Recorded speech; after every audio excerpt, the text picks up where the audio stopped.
చీకటిని చీల్చుకుంటూ ఆకారాలు కదిలాయి. పాతిపెట్టిన శవాలు కళ్ళు తెరిచి అర్ధరాత్రివేళ మళ్లీ తమ ఇళ్లవైపు అడుగులు వేస్తున్నాయి. అవి ఎందుకు వస్తున్నాయి? అసలేం జరగబోతోంది?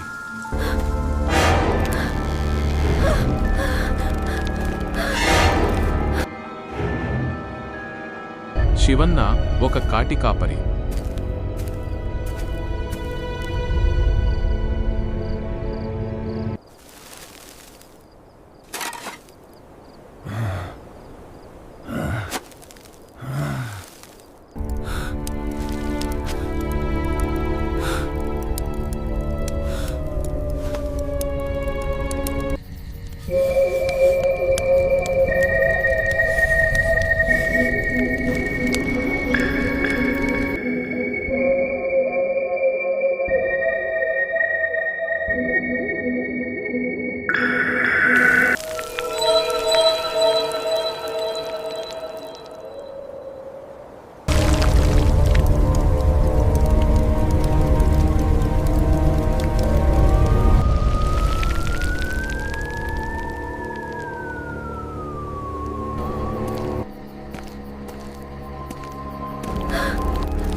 అర్ధరాత్రి వేళ శవాలు తిరిగి వస్తుంటే వెనకాల దాక్కుని చూస్తోంది ఎవరు?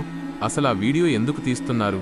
ఈ మొత్తం కథ తెలియాలంటే పార్ట్ 2 కోసం వెయిట్ చేయాలి. మరి మర్చిపోకుండా సబ్స్క్రైబ్ చేసుకోండి.